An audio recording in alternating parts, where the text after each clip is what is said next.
warahmatullahi wabarakatuh. Saya Ina Lestari dari Taris IPA 5B. Sebelumnya yang saya hormati Ibu Novia Rahim, SPD MSI selaku dosen pengampu mata kuliah Praktikum Biokimia. Pada kesempatan kali ini, saya akan melakukan inovasi pembuatan tape di mana menggunakan bahan baku berupa talas atau Colocasia esculenta. Talas merupakan tanaman pangan alternatif Indonesia yang sudah lama dibudidayakan masyarakat Indonesia. Talas termasuk umbi-umbian yang mengandung karbohidrat yang cukup tinggi, protein, serta vitamin. Pada umumnya, kebanyakan masyarakat dalam pemanfaatan talas hanya diolah dengan cara digoreng atau dikukus saja sebagai cemilan. Pemanfaatan talas hanya sebatas makanan kecil atau cemilan saja. Belum begitu banyak masyarakat yang mencoba membuat inovasi olahan talas yang bernilai ekonomis lebih tinggi. Salah satu hidangan umbi-umbian yang terkenal adalah tape. Di Indonesia, talas dikonsumsi sebagai makanan pokok dan makanan tambahan. Talas mengandung karbohidrat yang cukup tinggi, protein, lemak, serta vitamin. Talas mempunyai nilai ekonomi yang cukup tinggi. Umbi, pelepah daunnya banyak dimanfaatkan sebagai bahan makanan, obat, maupun pembungkus. Jadi daun, sisa umbi, dan kulit umbi dapat dimanfaatkan sebagai pakan ternak dan ikan secara langsung maupun setelah difermentasi. Tanaman ini mempunyai keterkaitan dengan pemanfaatan lingkungan dan penghijauan karena mampu tumbuh di lahan yang berair sampai lahan yang kering sekalipun. Talas mempunyai manfaat yang besar untuk bahan makanan utama dan substitusi karbohidrat di beberapa negara, termasuk di Indonesia sendiri. Selain itu, sebagai bahan baku industri dibuat tepung yang selanjutnya diproses menjadi makanan bayi di Amerika Serikat, kue-kue di Filipina dan Kolombia, serta roti di Brazil. Sementara di Indonesia sendiri dibuat menjadi makanan enye-enye, dodol talas, cheese stick talas, dan juga untuk pakan ternak termasuk daun dan batangnya. Jadi talas mempunyai peluang yang cukup besar untuk dikembangkan karena berbagai manfaat dan dapat dibudidayakan dengan mudah sehingga potensi talas ini cukup besar. Talas merupakan sumber pangan yang penting karena selain merupakan sumber karbohidrat, protein, dan lemak, talas juga mengandung beberapa unsur mineral dan vitamin sehingga dapat dijadikan sebagai bahan obat-obatan. Adapun kandungan gizi talas baik direbus, dikukus, ataupun mentah di mana terdapat energi, protein, lemak, karbohidrat, kalsium, fosfor, besi, vitamin A, B, 1, C, serta terdapat kandungan air di mana memiliki jumlah yang berbeda-beda. Tape merupakan makanan tradisional yang banyak dikonsumsi oleh masyarakat Indonesia. Proses pembuatan tape melibatkan proses fermentasi yang dilakukan oleh jamur Saccharomyces cerevisiae. Jamur ini memiliki kemampuan dapat mengubah karbohidrat, fruktosa, dan glukosa menjadi alkohol dan karbon dioksida. Selain jamur tadi, dalam proses pembuatan tape ini terlibat pula mikroorganisme lain seperti Mucor chlamydosporus dan Endomycopsis fibulligera. Kedua mikroorganisme ini turut membantu dalam mengubah pati menjadi gula sederhana atau glukosa. Tape atau tapai adalah makanan yang difermentasikan sehingga mengalami perubahan dan menghasilkan rasa yang manis dan mengandung alkohol dalam keadaan anaerob dengan bantuan jamur atau ragi. Nah, ragi sendiri itu merupakan mikroorganisme hidup yang dapat ditemukan di mana-mana. Jadi ragi itu berasal dari keluarga fungus bersel satu atau sugar fungus dari genus Saccharomyces spesies cerevisiae dan memiliki ukuran besar yaitu 6-8 mikron. Dan Saccharomyces cerevisiae itu merupakan genom eukariotik yang pertama kali disekuensi secara penuh. Dalam 1 gram ragi padat itu terdapat kurang lebih 10 miliar sel hidup. Jadi ragi ini berbentuk bulat telur dan dilindungi oleh dinding membran yang semi berpori atau semi permeable, melakukan reproduksi dengan cara membelah diri atau budding, dan dapat hidup di lingkungan tanpa oksigen atau biasa kita sebut dengan anaerob.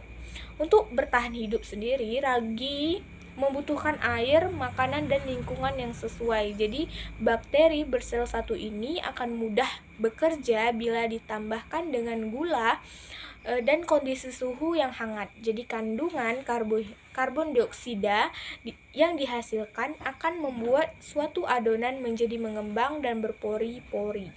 Ragi memiliki sifat dan karakter yang sangat penting dalam industri pangan. Ragi akan berkembang dengan baik dan cepat bila pada temperatur antara 25 sampai 30 derajat Celcius. Jadi fermentasi tapai dapat meningkatkan kandungan B1 atau tiamina hingga 3 kali lipat. Vitamin ini diperlukan oleh sistem syaraf, sistem otot, dan sistem pencernaan agar dapat berfungsi dengan baik. Karena mengandung berbagai macam bakteri baik yang aman dikonsumsi, tapai dapat digolongkan menjadi sumber probiotik bagi tubuh. Cairan tapai diketahui mengandung bakteri asam laktat sebanyak kurang lebih 1 juta miliar mililiter atau gramnya. Jadi produk fermentasi ini diyakini dapat memberikan efek menyehatkan tubuh, terutama sistem pencernaan, karena meningkatkan jumlah bakteri dalam tubuh dan mengurangi jumlah bakteri jahat. Kelebihan lain dari tapai adalah kemampuannya tapai mengikat dan mengeluarkan aflatoksin dari tubuh. Jadi aflatoksin itu merupakan zat toksik atau racun yang dihasilkan oleh si kapang, terutama Aspergillus flavus. Toksik ini banyak kita jumpai dalam kebutuhan pangan sehari-hari seperti kecap. Konsumsi tapai dalam batas normal diharapkan dapat mereduksi aflatoksik tersebut.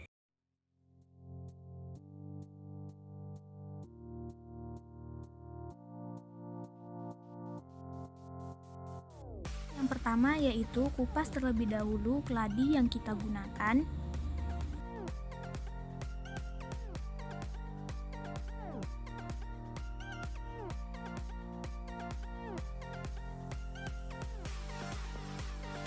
Setelah dikupas seperti ini, kikis talas untuk menghilangkan lendir yang terdapat pada talas.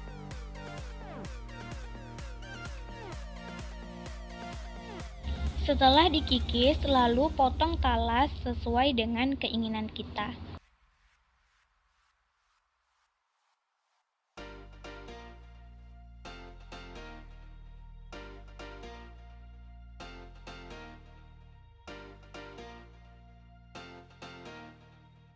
Lalu masukkan talas ke dalam baskom atau wadah yang kita gunakan.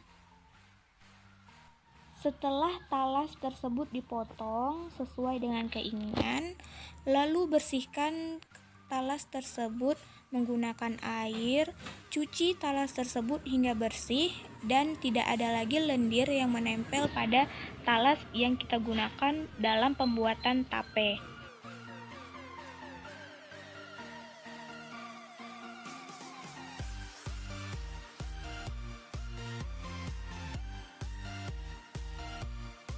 Cucilah talas menggunakan air, yaitu sebanyak 2-3 kali hingga lendir yang terdapat pada talas itu hilang. Langkah selanjutnya yaitu rendam talas yang telah kita bersihkan ke dalam larutan garam, di mana garam yang kita butuhkan yaitu sebanyak 1,5 sendok makan untuk merendam talas yang kita gunakan. Langkahnya, kita larutkan terlebih dahulu garam ke dalam air, di mana kita melakukannya dengan 2 liter air. Masukkan talas yang sudah dibersihkan tadi ke dalam larutan garam.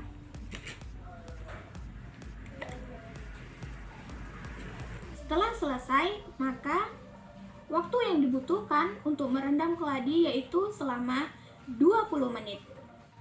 Setelah direndam dengan air garam selama 20 menit, lalu bilas kembali talas yang kita gunakan dalam pembuatan tapai. Cuci talas hingga bersih, di mana lendir-lendir yang menempel pada talas tidak ada lagi. Di sini saya mencuci talas tersebut sebanyak 2 kali. Setelah dicuci sebanyak 2 kali, lalu letakkan talas tersebut dalam wadah. Kemudian kita panaskan air dan masukkan air ke dalam panci. Tunggu air tersebut mendidih, lalu kita masukkan talas ke dalam panci. Setelah airnya mendidih, masukkan talas ke dalam panci. Lalu kukuslah talas hingga 3/4 matang, kira-kira ketika daging talas sudah bisa ditusuk dengan garpu. Setelah matang, angkat talas yang telah 3/4 masak, lalu taruh di suatu wadah, kemudian didinginkan.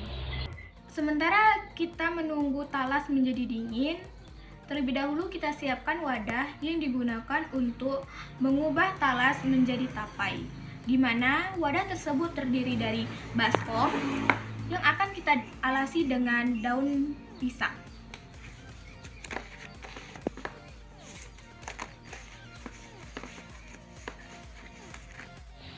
Setelah talas benar-benar dingin, masukkan talas ke dalam wadah, lalu taburi dengan ragi yang telah dihaluskan dengan menggunakan saringan.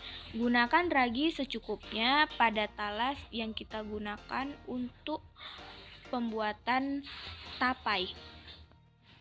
Talas yang telah diberi ragi kemudian ditutup kembali dengan daun pisang.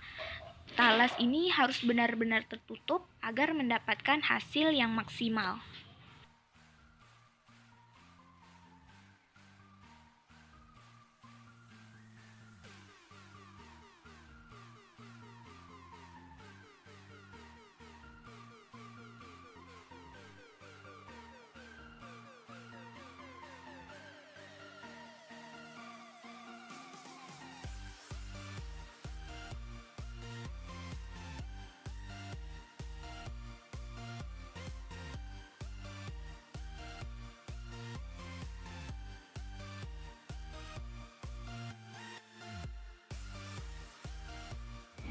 Setelah talas ditutupi dengan daun pisang, diamkan selama 2-3 hari hingga sudah terasa lunak dan manis. Saat itulah talas telah menjadi tape. Pada hari pertama, tekstur tape tidak lunak, warnanya putih, aromanya beraroma khas tape, tidak terlalu menyengat dan rasanya tidak manis. Pada hari kedua, tekstur tape lunak, warnanya putih, aromanya beraroma khas tape, mulai menyengat aromanya dan rasanya agak manis. Pada hari ketiga, tekstur tape sangat lunak, warnanya putih sedikit kekuningan, aroma khas tape lebih menyengat dan rasanya manis.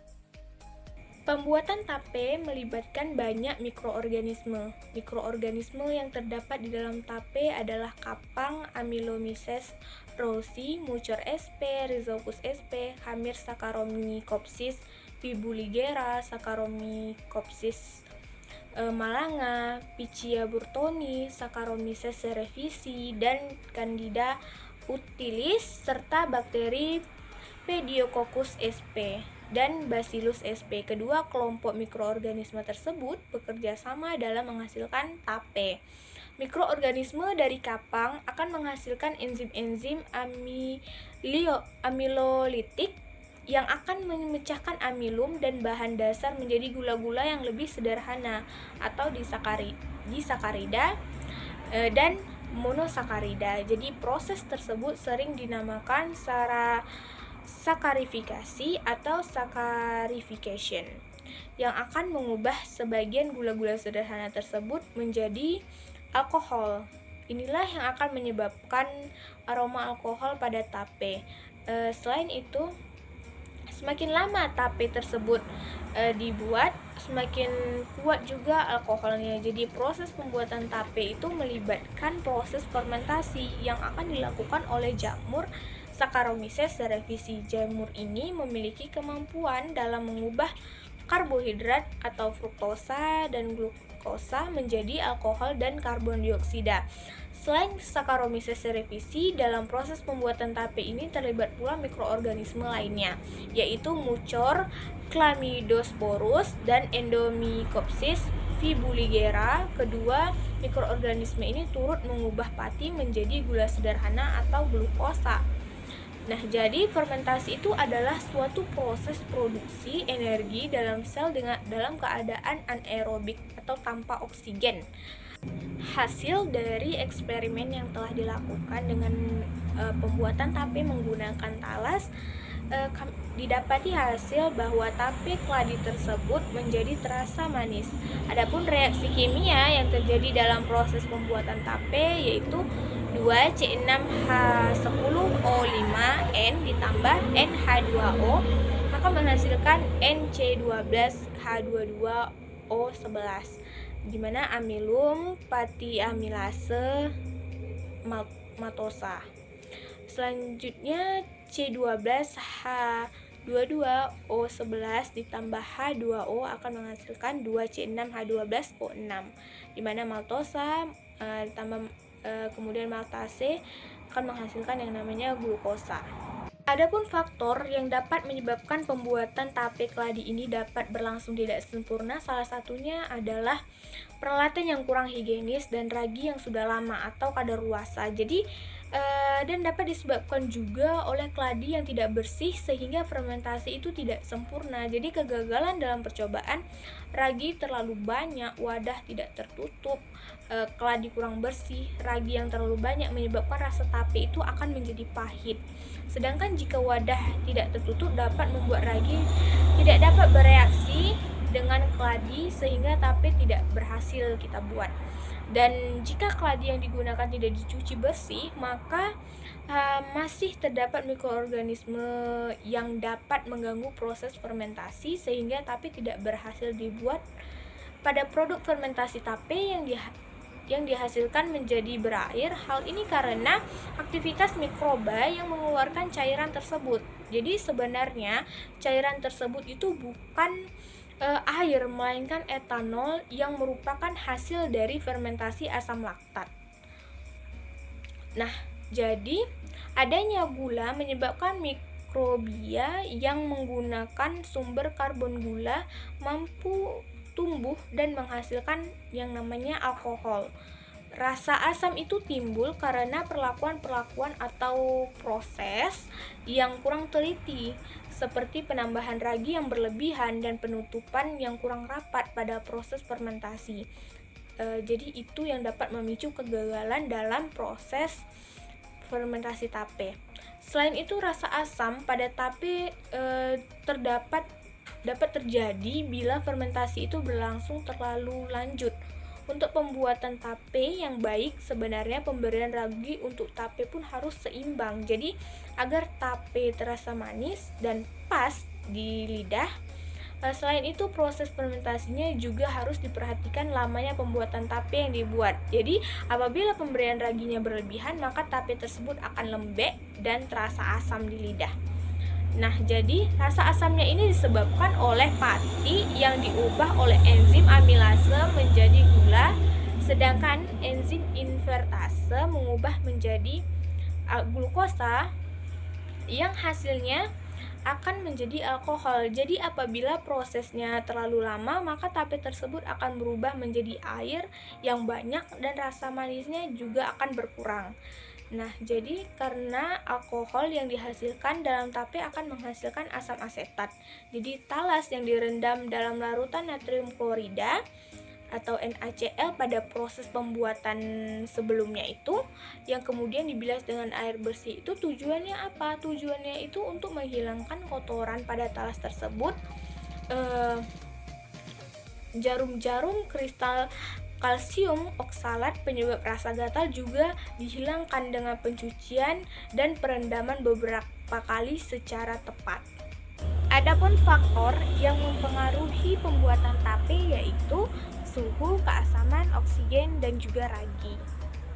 Adapun kesimpulan dari proses pembuatan tape talas yaitu pembuatan tape termasuk dalam bioteknologi konvensional atau tradisional karena masih menggunakan cara-cara yang terbatas. Jadi talas mengandung karbohidrat yang cukup tinggi. Pada proses pembuatan tape, jamur ragi akan memakan glukosa yang ada di dalam talas sehingga talas akan menjadi lunak. Jamur tersebut berubah menjadi alkohol. Faktor yang dapat menyebabkan pembuatan tape keladi atau talas ini dapat berlangsung tidak sempurna, salah satu penyebabnya adalah peralatan yang kurang higienis dan ragi yang sudah lama atau kadaluarsa, dan dapat disebabkan juga oleh keladi yang tidak bersih sehingga fermentasi itu tidak sempurna. Jadi, adapun faktor yang dapat mempengaruhi proses pembuatan tape itu adalah suhu, keasaman, oksigen, dan ragi. Sekian yang dapat saya sampaikan. Mohon maaf apabila terdapat kesalahan dalam penyampaian. Saya akhiri dengan wassalamualaikum warahmatullahi wabarakatuh.